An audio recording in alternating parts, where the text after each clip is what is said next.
यह कहानी नैरेटर और उनके दादाजी की है, जो अपने घर के पास दो छोटे उल्लू पाते हैं।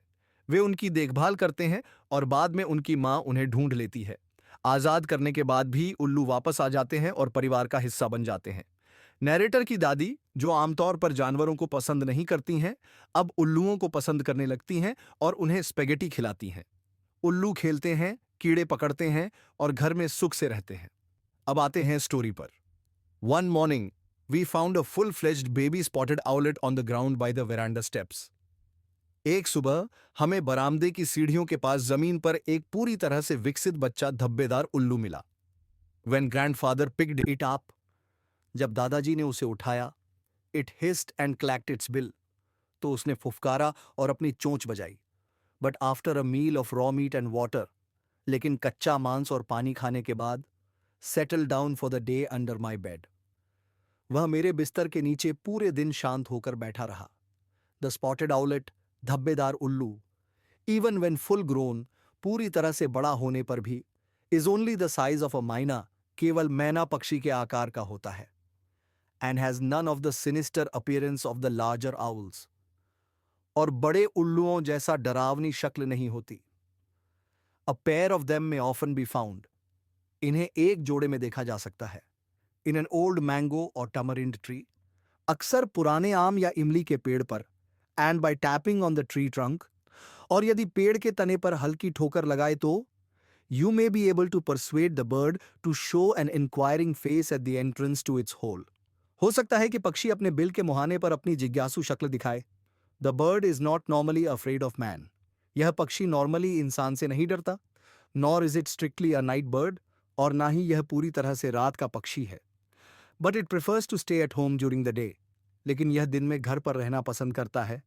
As it is sometimes attacked by other birds, क्योंकि कभी कभी इसे अन्य पक्षी हमला कर देते हैं। Who consider all owls as their enemies, जो सभी उल्लुओं को अपना दुश्मन मानते हैं। The little owlet was quite happy under my bed, छोटा उल्लू मेरे बिस्तर के नीचे काफी खुश था। द फॉलोइंग डे, अगले दिन, a second owlet was found, एक दूसरा उल्लू मिला। In almost the same place on the veranda, बरामदे की लगभग उसी जगह पर। And only then did we realise that, और तब हमें एहसास हुआ कि where the rain water pipe emerged through the roof, जहां बारिश का पानी निकालने की पाइप छत से निकली है, there was a rough sort of nest, वहां एक अस्थाई घोंसला था। From which the birds had fallen, जहां से पक्षी गिर गए थे। We took the second young owl to join the first, हमने दूसरे छोटे उल्लू को लेकर पहले वाले के साथ रखा। एंड फेड देम बोथ, और दोनों को खिलाया।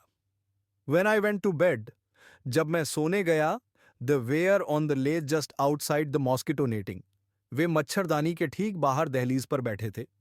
And later in the night their mother found them there, और रात में उनकी माँ ने उन्हें वहीं ढूंढ लिया। From outside, बाहर से, she crooned and gurgled for a long time, वह लंबे समय तक हल्की आवाज में गाती और गुर्राती रही।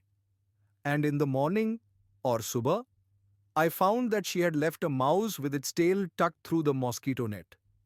मैंने देखा कि उसने मच्छरदानी के अंदर एक पूंछ वाला चूहे रखा हुआ था।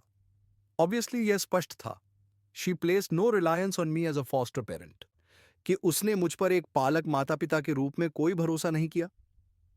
The young birds throve, छोटे पक्षी अच्छे से बड़े हुए। And 10 days later at dawn, 10 दिन बाद सुबह, grandfather and I took them into the garden to release them. दादाजी और मैं उन्हें बगीचे में छोड़ने ले गए। I had placed one on a branch of the mango tree, मैंने एक को आम के पेड़ की डाल पर रखा था।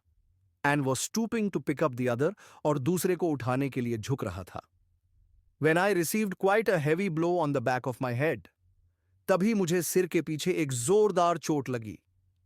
A second or two later, कुछ ही पलों में, the mother all swooped down at grandfather, मां उल्लू ने दादाजी पर झपट्टा मारा। But he was agile enough to duck out of its way, लेकिन वह काफी फुर्तीला थे इसके रास्ते से बाहर निकलने में, मतलब वह जल्दी से झुक गए और बच गए। Quickly I placed the second all under the mango tree, जल्दी से मैंने दूसरे उल्लू को आम के पेड़ के नीचे रख दिया।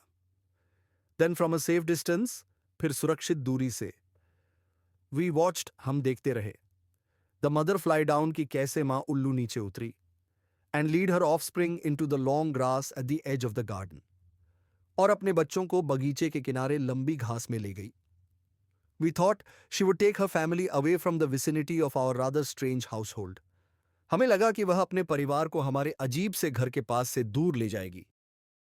बट नेक्स्ट मॉर्निंग, लेकिन अगली सुबह, on coming out of my room, जब मैं अपने कमरे से बाहर आया, I found two young owls standing on the wall just outside the door. तो मैंने दो छोटे उल्लुओं को दरवाजे के ठीक बाहर दीवार पर खड़ा पाया। I ran to tell grandfather, मैं दौड़कर दादाजी को बताने गया। And when we came back, और जब हम लौटे, we found the mother sitting, तो हमने देखा कि माँ उल्लू बैठी हुई है on the bird bath 10 yards away, 10 गज की दूर पक्षी स्नान गृह पर। She was evidently feeling sorry, वह जाहिर तौर पर पछता रही थी फॉर हर बिहेवियर, अपने व्यवहार के लिए, द प्रीवियस डे, पिछले दिन के, because she greeted us with a soft hoo hoo, क्योंकि उसने हमें कोमल हू हू की आवाज से ग्रीट किया। Now there is an unselfish mother for you. अब यह है एक निःस्वार्थ मां, सेड ग्रैंडफादर। दादाजी ने कहा, और भी अच्छे से समझते हैं। कोई भी मां अपने बच्चों को दूसरों के पास नहीं रखना चाहती, क्योंकि वह अपने बच्चों को प्यार देकर बड़ा करना पसंद करती है। यहां मां उल्लू ने अपने प्यार के बारे में न सोचकर बच्चों के बारे में सोचा, ताकि उन्हें अच्छा खाना और रहने की जगह मिले, इसलिए वह उन्हें फिर से नैरेटर के घर छोड़ने आई। इसी कारण ग्रैंडफादर ने मां उल्लू को अनसेल्फिश कहा। It's obvious she'd like them to have a good home. यह साफ है कि वह चाहती है कि उन्हें एक अच्छा घर मिले, and they are probably getting a bit too big for her to manage. और बच्चे उल्लू शायद इतने बड़े हो रहे हैं कि मां उल्लू के लिए उन्हें संभालना मुश्किल हो रहे हैं। सो इस तरह the two owlets became regular members of our household. दोनों उल्लू हमारे घर के नियमित सदस्य बन गए।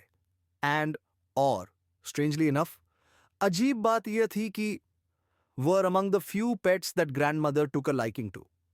वे उन कुछ पालतू जानवरों में से थे जिन्हें दादी ने पसंद किया। इस तरह दोनों उल्लू हमारे घर के नियमित सदस्य बन गए। और अजीब बात यह थी कि वे उन कुछ पालतू जानवरों में से थे जिन्हें दादी ने पसंद किया। She objected to all snakes, most monkeys and some crows. वह सभी सांपों, अधिकतर बंदरों और कुछ कौवों का विरोध करती थी। यहां एक बात याद रखना कि दादाजी एक प्राइवेट जू के शौकीन थे, जहां वो हर तरह के एनिमल्स को लाकर रखते थे, और दादी को ज्यादातर जानवर ही पसंद नहीं था। But she took quite a fancy to the owls and frequently fed them on spaghetti. लेकिन उन्होंने उल्लुओं को बहुत पसंद किया और अक्सर उन्हें स्पैगेटी खिलाती थी। They seemed quite fond of spaghetti. उन्हें स्पैगेटी काफी पसंद थी। In fact the owls became so attach to grandmother, दरअसल उल्लू दादी से इतने जुड़े हुए थे कि that they began to show affection towards anyone in a petticoat. उन्होंने किसी भी पेटीकोट पहने व्यक्ति के प्रति स्नेह दिखाना शुरू कर दिया, including aunt Mabel, who was terrified of them, जिसमें मौसी माबेल भी शामिल थीं, जो उल्लू से बहुत डरती थीं। She would run shrieking from the room every time. वह हर बार चीखते हुए कमरे से भाग जाती थीं। One of the birds sidled up to her in a friendly manner. जब भी कोई उल्लू दोस्ताना तरीके से उनके पास आता, forgetful of the fact that grandfather and I had Rudyard them, यह भूलकर कि दादाजी और मैंने ही उन्हें पाला था, the owls would sometimes swell their feathers. उल्लू कभी कभी अपने पंख फुला लेते थे, and snap at anyone in trousers, और पैंट पहने किसी भी व्यक्ति पर चोंच मारने की कोशिश करते थे, टू अवॉइड डिस्प्लीजिंग देम, उन्हें नाराज करने से बचने के लिए। ग्रैंडफादर दादाजी खाना खिलाने के समय पेटीकोट पहनते थे। This mild form of transvestism appeared to satisfy them. इस हल्के रूप के कपड़े परिवर्तन ने उल्लुओं को संतुष्ट किया। I compromised by wearing an apron. मैंने भी समझौता करते हुए एप्रन पहन लिया। In response to grandmother's voice, दादी की आवाज के जवाब में, the owlets would make sounds as gentle and soothing as the purring of a cat. उल्लू बिल्कुल बिल्ली की तरह हल्की और कोमल आवाजें निकालते थे। But when wild owls were around, लेकिन जब जंगली उल्लू आसपास होते थे, hours would red the night with blood curdling श्रीक्स। हमारे उल्लू रात को डरावनी चीखों से भरा देते थे। Their nightly occupation was catching beetles. रात में उनका काम कीड़े पकड़ना था, with which the kitchen quarters were infested at the time. जिनसे उस समय रसोई के आसपास का इलाका भरा रहता था। मतलब रात के समय उनका काम कीड़े पकड़ना था, जो उस समय रसोई के आसपास बहुत रहते थे। With their sharp eyes and powerful beaks, अपनी तेज नजरों और मजबूत चोंचों के सहारे, दे वर एक्सीलेंट पेस्ट डिस्ट्रॉयर्स। वे कीड़ों को खत्म करने में बेहतरीन थे। The owls love to sit and splash in a shallow dish.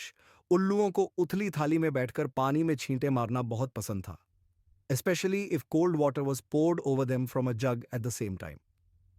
खासकर जब एक साथ उन पर जग से ठंडा पानी डाला जाता था। They would get thoroughly wet. वे पूरी तरह से भीग जाते थे। Jump out onto a perch. एक टहनी पर कूदते थे। Shake themselves. खुद को झटकते थे। Then return for a second splash and sometimes a third.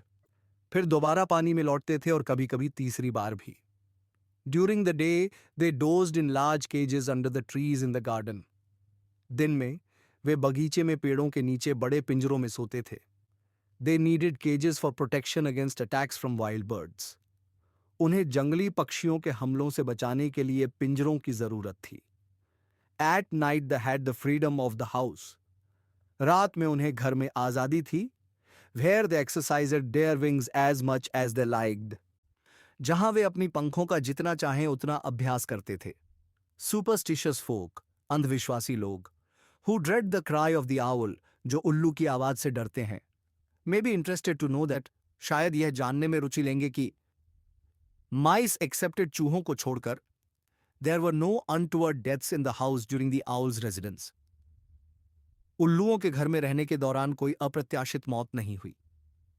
Looking back on those owlish days, उन उल्लू भरे दिनों को याद करते हुए, I carry in my mind a picture of grandmother. मेरे दिमाग में दादी की एक तस्वीर है, with a contented look in her rocking chair, जिसमें वह झूलती कुर्सी पर संतुष्ट दिख रही हैं।